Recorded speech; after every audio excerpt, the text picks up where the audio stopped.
Have you ever felt the sting of a loss more keenly than the joy of a similar-sized gain? That's loss aversion in action. It's a powerful psychological bias that affects how we make decisions, impacting everything from our finances to our relationships.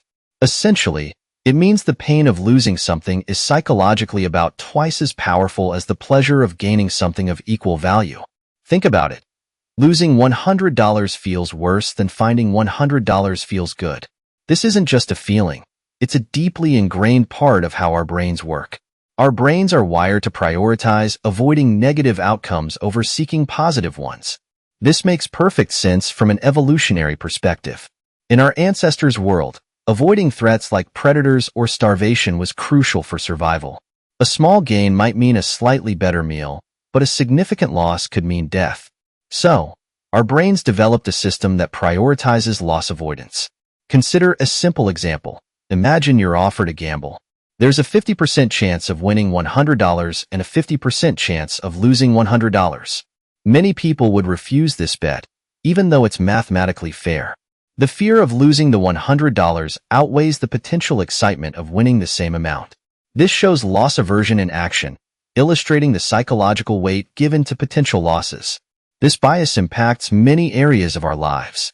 In investing, it can lead to people holding on to losing stocks for too long, hoping they'll recover, instead of cutting their losses and investing elsewhere.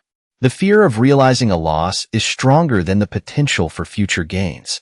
The same principle applies to selling a house or a car. We often hang on to things longer than we should because we feel the loss in selling price more acutely than the potential gain of freedom from maintaining it. Think about the way we evaluate job offers. Sometimes, we might hesitate to leave a job that's not fulfilling, fearing the loss of a steady paycheck or benefits, even if a potentially rewarding opportunity is available. Our fear of the possible negative outcomes, potential loss of income, change of environment, can override the prospect of a better job. Loss aversion also explains why people are more likely to keep items they have already acquired instead of trading them up for something better, even if the new item offers significant improvements. This endowment effect is a prime example of loss aversion in our everyday lives. Simply owning something makes us value it more. Losing that possession will hurt more than gaining an equivalent one. This bias isn't always a bad thing. It can encourage us to be cautious and avoid unnecessary risks. However, understanding loss aversion is key to making better decisions, since it frequently leads us to make choices that aren't in our best interests. By being aware of this bias, we can start to identify situations where our fear of loss is driving our decisions, rather than a rational assessment of the potential gains and losses. For example, recognizing loss aversion can help us set realistic financial goals, invest more wisely, and negotiate more effectively. In negotiations, being mindful of the other party's loss aversion can be a powerful negotiating tool. If you frame things in a way that emphasizes what the other party stands to lose, you may be able to achieve a better outcome. Similarly, when considering major life decisions like changing careers or moving to a new city, understanding loss aversion allows us to weigh the potential losses and gains more objectively. It helps us identify where fear is clouding our judgment and prevents us from making decisions that are truly in our best interest. The fear of failure or rejection can be huge, but by acknowledging the power of loss aversion, we can start to actively work against it. We can approach risks with a more balanced perspective, realizing the emotional weight our brain gives to potential losses. So, next time you find yourself agonizing over a decision, remember the power of loss aversion.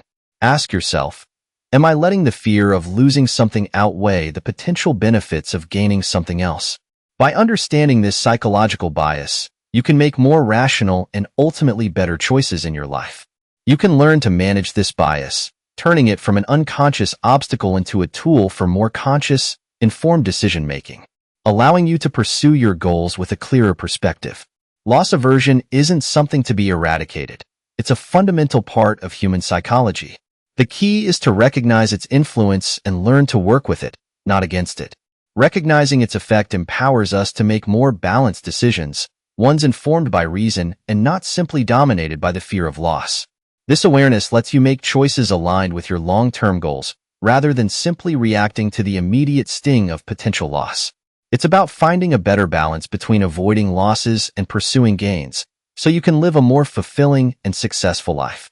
It's a delicate balance between careful risk management and the pursuit of opportunities.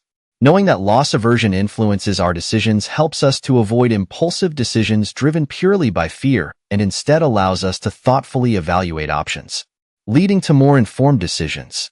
Recognizing its power is the first step towards leveraging it for personal growth and making choices that truly reflect our values and ambitions.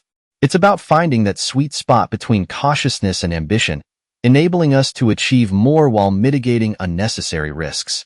The knowledge that our brains inherently prioritize loss avoidance is the first step to a more rational approach to life's many decisions.